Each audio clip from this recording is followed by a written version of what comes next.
자, 그리고 조선업 관련 이슈도 좀 살펴보겠습니다. 요즘 뭐 호황이라고 해서 정부에서 금융 지원도 하겠다 뭐 이런 그 계획도 좀 밝혔는데 이 조선업계 선박 수주 점유율이 오히려 중국에는 점점 밀리고 있는 것으로 나타났거든요. 이게 뭐 수주 전략에 따라서 이런 현상이 나타나는 건가요? 사실 이제 우리나라의 어떤 조선 산업의 변화와 굉장히 밀접한 관련이 있다라고 보시면 될 것 같고요. 예전에는 우리나라가 흔히 말하는 노동시장에서 경쟁력, 흔히 말하는 가격 경쟁력 같은 것들이 있어서 컨테이너선, 뭐 벌크선 같이 그냥 흔히 말하는 고부가가치 선이 아니라 저부가가치 선도 어떤 임금의 우위를 바탕으로 해서 전 세계적으로 공급을 많이 했거든요. 예. 그렇기 때문에 한동안 세계 1위 전방위적으로 차지를 하고 있었는데 지금 그러한 선박들, 컨테이너선이라든지 벌크선 같은 일반 화물선들은 다 중국이 만들고 있습니다. 이것은 왜냐하면 흔히 말하는 가격 경쟁력이 안 되기 때문이라고 보시면 될 것 같고요. 예. 우리나라 인건비 상승, 그리고 중국이 저렴한 인건비, 그리고 중국의 기술력 향상들이 겹치면서 그 KDI 보고서 같은 데를 봐도 중국이 이런 분야는 확실히 앞서고 있다. 벌크선이라든지 컨테이너선, 저부가가치선은 확실히 앞서고 있다라는 이야기고요. 그렇지만 이게 결국은 총 배중에 얼마나 중국이 가져갔냐를 파악하고 있기 때문에 네. 벌크선, 컨테이너선 같은 저부가가치선이 비중이 많을 수밖에 없거든요. 많기 때문에 아무래도 중국의 비중이 높아지고 있고요. 사실 우리나라가 집중하는 분야는 LNG선이라고 보통 이야기를 하는데 LNG선 같은 경우에는 특수한 기술들이 들어갑니다.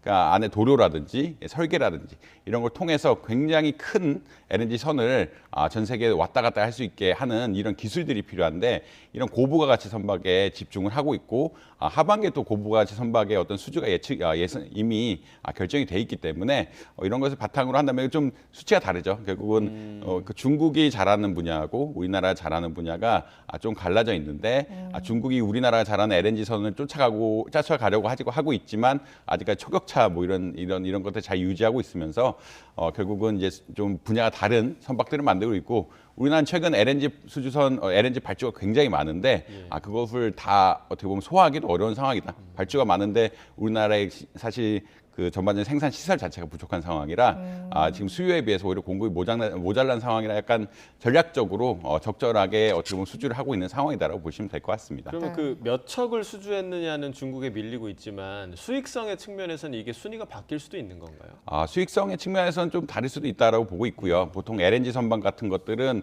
고부가가치 선박이라고 이야기하거든요. 예. 그러니까 사실은 노동집약적 산업은 보통 가격 경쟁력을 갖고 승부를 하는데 네. 가격 경쟁력을 갖고 승부한다는 얘기는 마진이 작다는 이야기입니다. 근데 고부가가치 선 같은 거는 LNG 선 같은 특수한 기술이 없으면 결국은 흔히 말하는 운송에 제약을 주기 때문에 이제 팔기가 어렵고요. 예. 그렇기 때문에 흔히 말해서 생산자들이 이윤을 많이 받고 팔 수가 있거든요. 그렇게 보면은 결국 수주량과 상관없이 순이익 차원에서는 아무래도 이익을 볼 수도 있는 이런 상황이다라고 보시면 될 것 같습니다. 예. 네.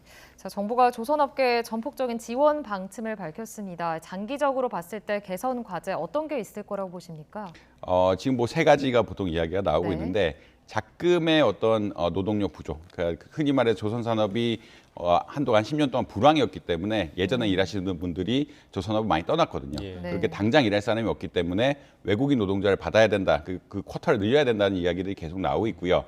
두 번째는 이제 미래 인력 양성이라 그러는데 고부가치선을 유지하고 어떻게 보면은 결국 만들 수 있는 인력들이 계속 충원이 돼야 향후에도 가격 경쟁력을 유지하면서 기술 수준, 그냥 말하는 퀄리티 컨트롤이라고 이야기하는데 이 제품의 퀄리티를 유지하면서 배를 수출할 수가 있다라고 보시면 될 것 같습니다. 마지막은 이제 초격차를 유지할 수 있는 어떤 기술 개발이라고 볼 수 있는데 이런 기술 개발들에서 금융 지원을 계속 해줘야 결국은 적절하게 결국은 따라올 수는 있거든요. 중국이라든지 일본이라든지 지금 중국하고 일본하고 합종 연행해서 한국 LNG 선박을 따라잡겠다라는 굉장히 적극적인 노력을 보이고 있는데 이런 것들을 유지하려 그러면 결국 기술 격차를 내야 되고요. 기술 격차의 근원은 R&D이기 때문에 이런 R&D 투자에 대한 세제 혜택이라든지 어떤 금융 혜택을 더 줘야 된다는 의견들이 많이 나오고 있습니다. 예.